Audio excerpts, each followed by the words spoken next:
that the simplest questions are the hardest to answer, actually. Life is all about connectivity, you see. They have over 1.2 billion citizens into that system. However, it did not reach its potential. So the private sector has access to that data? Ultimately, we also talk about private sector, coming in, development that needs to take place on digital public infrastructure. And India Stack is a good example. In fact, is it possible to work in Pakistan? State versus the government. What is the value that we bring to the world? Indian, for example, software exports, business process outsourcing are 60% of their exports, which the Saudi oil exports are over, let's say, I think 220 billion. And the figure of Indian IT exports is somewhere the same. So there is a potential. By a factor of population, we should be doing 20 billion. Because policies create opportunities in the market. And it's not like nuclear technology where, for example, you have to give an arm and a leg. But it happens over time. Nothing significant can happen in 5 years except putting in a long-term transformation plan. Assalamu alaikum. Welcome to another episode of Straight to the Facts, a Criterion quarterly production in collaboration with Talking Sense. Today we have with us Mr. Nasruminallah Mian. He is a practitioner and expert in the digital and ICT sector and a former government servant. He has recently written an article for us in the latest issue of Criterion Quarterly titled Pakistan's Quest for Economic Growth Through Digital Transformation. Our viewers can access this article through our website, criterion-quarterly.com, or via the description below.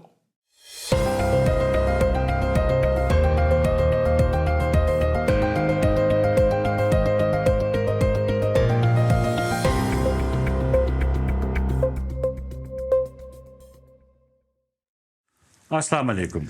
Alaikum assalam. May I call you Nasr? Please do. Okay. And how have you been? Excellent. How about yourself? Well, thank you. And thank you for being here today. It is my privilege, Ji, and thank you very much for having me on this show. Our pleasure. So basically, we are here to discuss what you wrote for Criterion Quarterly. And let us start off with absolute basics. What is digital transformation? I think that the simplest questions are the hardest to answer, actually. I apologize. But digital transformation is is everything, how things can be transacted in a society digitally. Processes, for example, we used to have analog processes. You remember VCRs, and of course. Now then the CDs came, digital discs, and digital data. Digital is all about ones and zeros, binary data that you have, and then the artificial intelligence and everything that leverages data at the back end in the form of ones and zeros. So digital processes that leverage data at one end and deliver the service to the person at the other end through a channel, which can be hardware, which is run through software, but it can deliver it very efficiently, and then it generates data in the process itself that can be fed back into the very data that it is leveraging on. So that's and it can be applied, for example, in our country. What would be the best example? Let's say, Nadra's systems. That we take appointments online, we have apps that we can access, and then they have data for all the citizens of digital identity. We started Nadra back in 1999, I think. And then they have this data that they can use to build a few things on it, because an identity of a citizen is the very basic thing that a state needs to have to deliver services. You can, for example, comparing it with analog, for example, you calling into Nadra and asking them for information, seeking an appointment, and then running into a bank to deposit your money, then going back again and giving them the receipt and telling them, okay, I have the receipt, now issue me the national ID card, and they sit down there and then they print the card and fill it in with their hands, and that's the analog ID card that you will have. So it's an example of analog versus digital in a very simple way. Maybe I've not been able to put it as well as I should like to, but it's a good example, I think. Okay. So as far as Nadra is concerned, I was going to ask you about data first, but since you mentioned Nadra and you've also mentioned Nadra in your article, you said that it started off well. However, it did not reach its potential. What does that mean? How could it have reached its potential? I think all things are comparative at the end of the day. We sort of compare it. Yes, you compare many things with our neighbors, and we started back in '99, and it was an excellent idea to have the record of the citizens in digital form. Which is being leveraged by BISP and other social payments. And also the issuance of ID card has become very efficient. That's right. And people are very happy to pay a fee to get those services. Well, comparing it with neighbors India, they started it in, I think, 2006.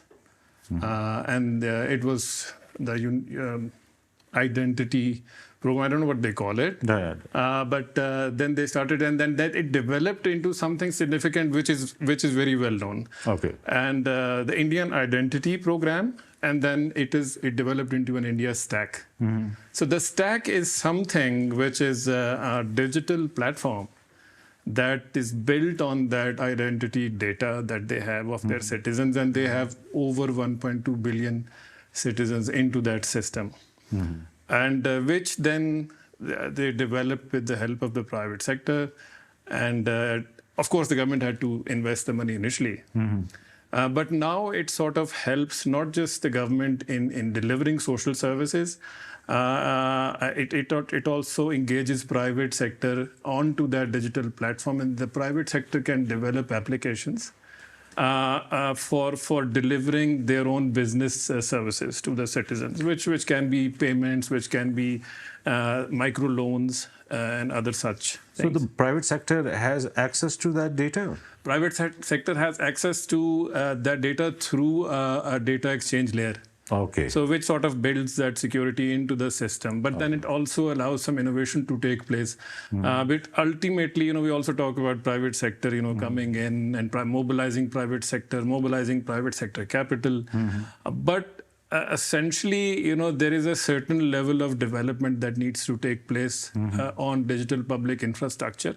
And India Stack is a good example. Okay. Nadra infrastructure is a very good example. And they're also going that route now. Okay. And they're working on that data exchange layer and data governance. Basically, life is all about connectivity, you see. So you connect with people through channels to conduct those transactions in the society which move the economy forward.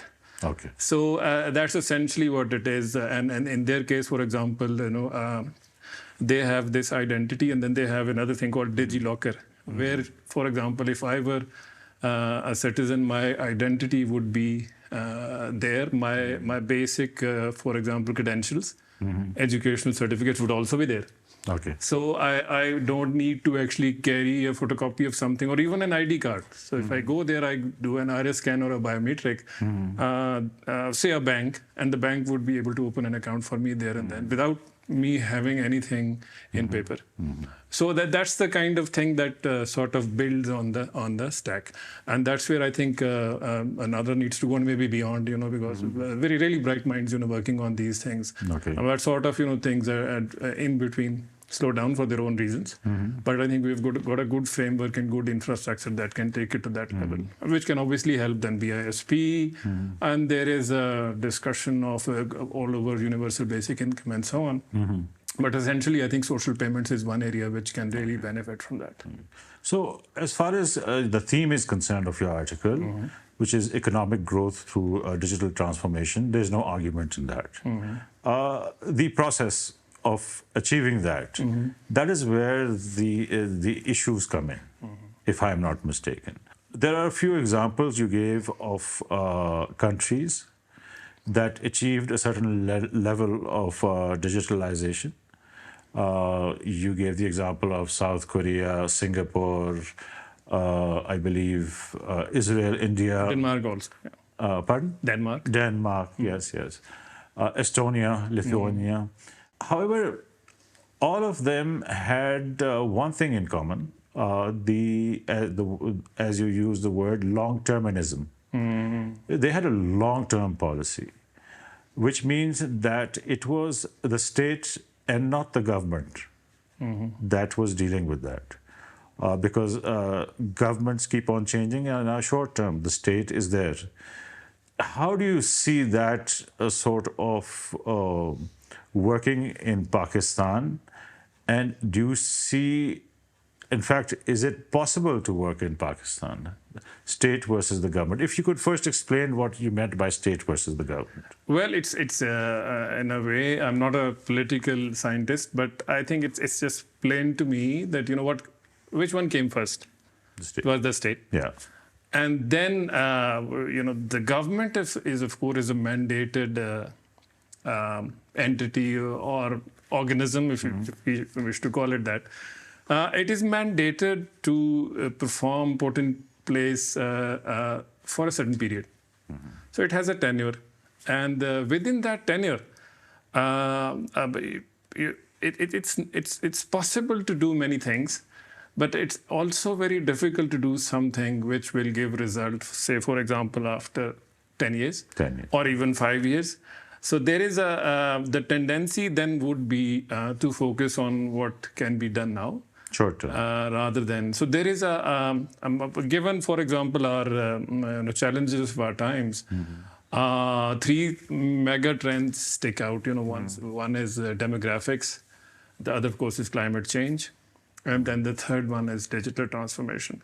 And look at the past 20 years, and the rate of change is a breakneck speed on what's happening on tech.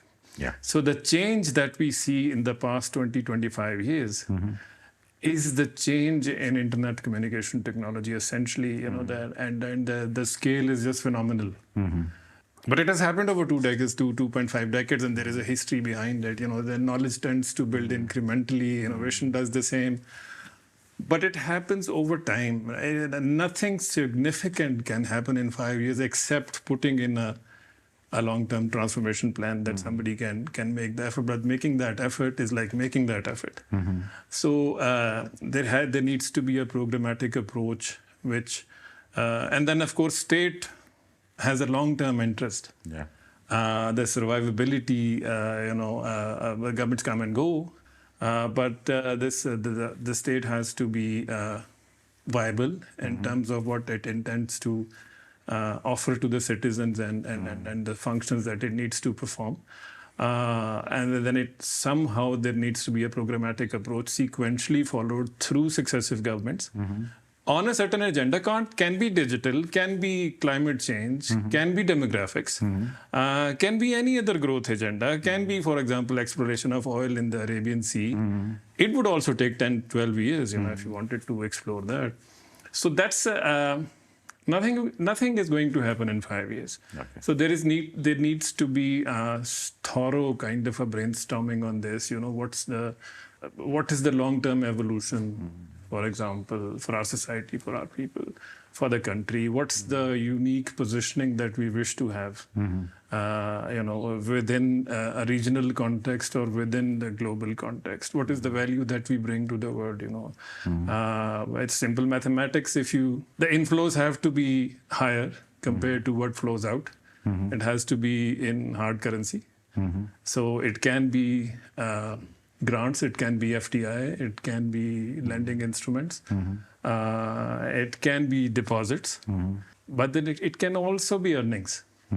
So our export basket, for example, has been pretty much very consistent and not in a good way, despite the potential.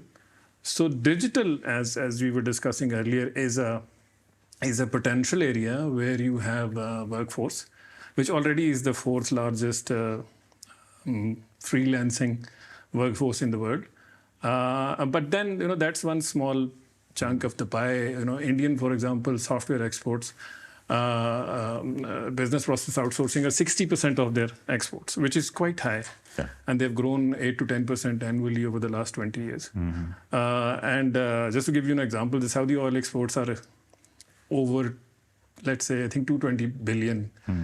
And the figure of Indian IT exports is somewhere the same. It's over 200 billion. So there is a potential. By a factor of population, we should be doing 20 billion, even if we have freelancers and they can do what they should be doing. Right now, it's just over 3 million. Is that right? It's about 3.2 billion. We've touched this in this last fiscal year. Okay. So there is a potential there. But what we need to do because policies create opportunities in the market. You nudge people in a certain direction, you stop people from going in a certain direction, you create those incentives, you do that enforcement, and people move in a certain direction. That's the jobs of the government or the state to act that kind of a denominator and have that level playing field. And the potential is there. So that's, I think, that's the growth area that we have. It can be oil 10 years from now, but right now, you'll agree with me that this is an area because digital technologies tend to be very democratic. Gotcha. While they engage everyone in a similar, everyone has the access to same Google, and everybody can ask the same questions, and everybody's going to get pretty much the same answers. And it's not like nuclear technology, where, for example, you have to give an arm and a leg. Or, maybe you need to get a few people in the room who know the technology. This is very democratic. So that's why we have freelancers. All you need is a laptop and access to the simplest example, but then that's what it is. That's true. That's true. Yeah. Right now, I mean, we were talking about the long-term and short-term and state versus the government, successive governments. You mentioned something called leapfrogging. So can leapfrogging be used to convert long-term into short-term? And what exactly is leapfrogging? I like the example that you gave of the telecom. I believe it was from landlines to mobiles, and how one country took 25 years, etc., etc. Yes. So if you want to explain it that way, that would be fantastic. Yeah, it's a oft mentioned phrase, best exemplified by what other countries have been able to do. Say, for example, South Korea. They've done very well. I think that compared with North Korea, they were at the same trajectory back in, say, 61. And the person who was in charge was the military general. I think on both sides, the situation was more or less the same. But the person, they had this discussion.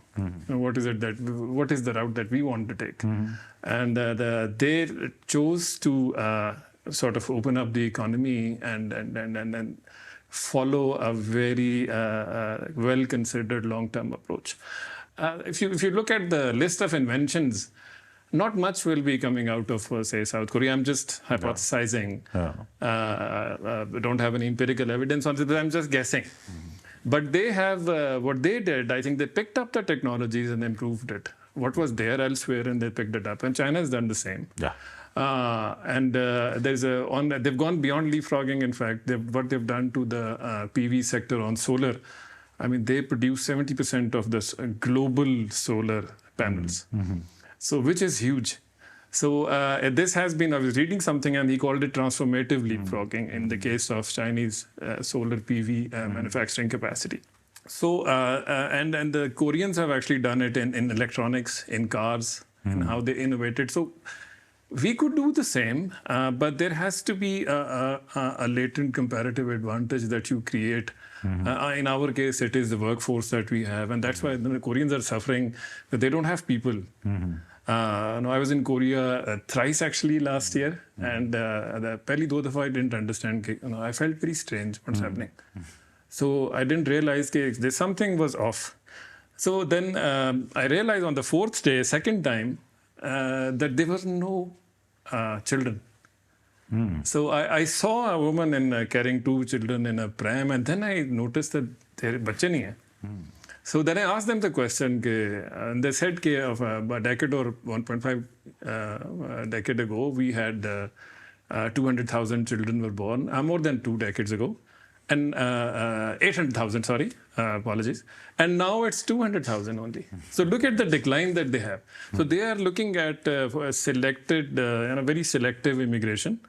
But they're looking at technology because they are the export house of the world in a way, given their size. So they want to go that route, innovation, robotics, productivity enhancement, rather than going all out on immigration because they are a small country also. So that's a good example of leapfrogging. Leapfrogging is when you take something that is already there and you make it better and you sort of jump 1 or 2, 3 stages of development and you go right to that stage which starts to give you money. So basically you're basically taking from a country that has already developed a particular technology or whatever, you take it from where they have developed it to, or from where they are willing to share it, and then just develop it from there, as opposed to starting from the beginning. That would be one example. Okay. And for example, another would be, now may not be relevant. I think most countries are now, on mobile. For example, if any country, even today, had landlines, and now with the omnipresent 4G technology, even 3G, they could just, instead of expanding on their landlines to places which don't have connectivity, they could just simply go mobile and have that wireless connectivity. So rather than, just focusing on landlines. That's why landlines have become so redundant, and it's landlines, land connectivity has become now fiber high bandwidth connectivity, which is brought to your fiber to home, as they call it technically.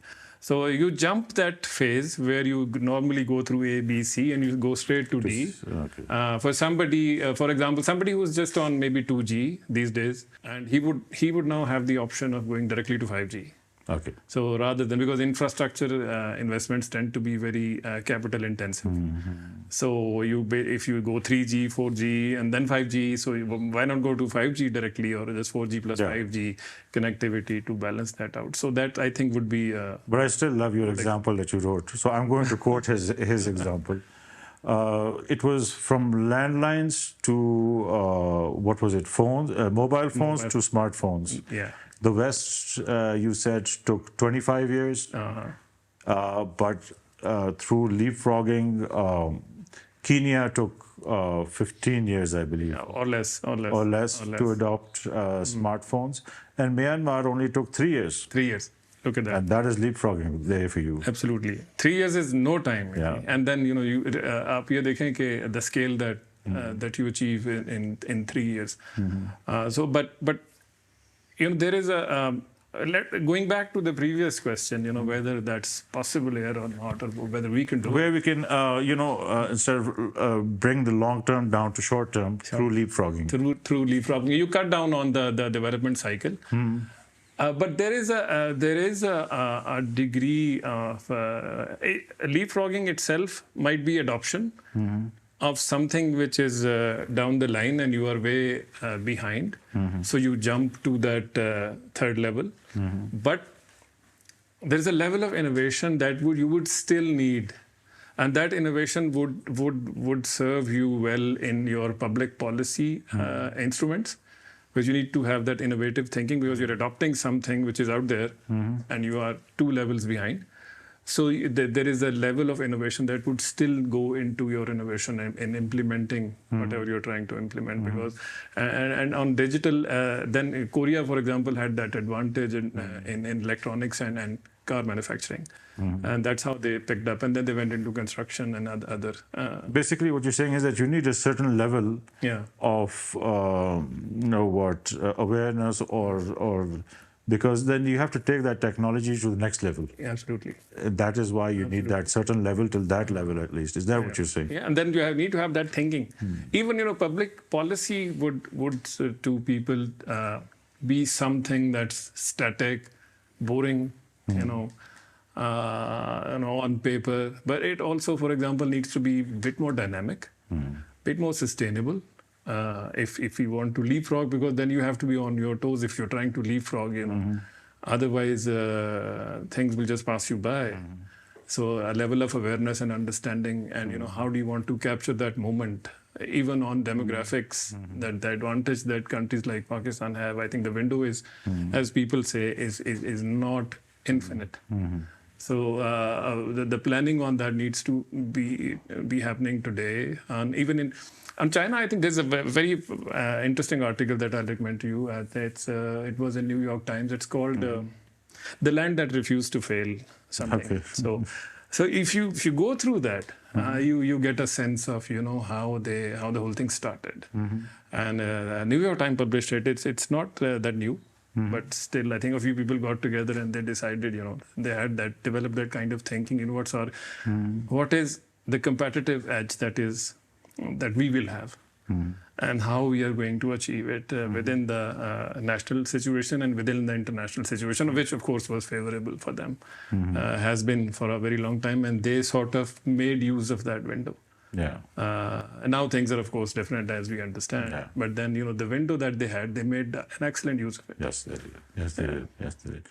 Thank you for watching this episode of Straight to the Facts. We hope you enjoyed it.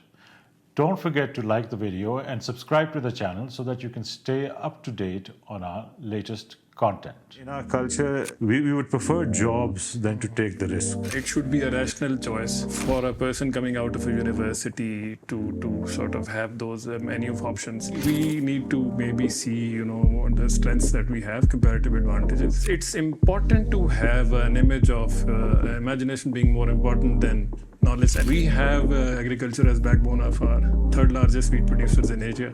McKinsey estimates that the upside is going to be $500 billion. So we are fiscally challenged all the time. Everybody is. And things are moving faster, as I say. On AI, for example, it's a new technology. There is no backtracking on this. If you remember, mobile phones came way back in 95, if I'm not wrong, maybe earlier. It was 99. I think there was a single policy measure which said it's known as CPP. CPP was mandated, and look at how the sector moved. And new people came in, new players came in, and you had about a 1.5 million job market opening up in 10 years' time. So the evidence actually tells us, where to focus our resources.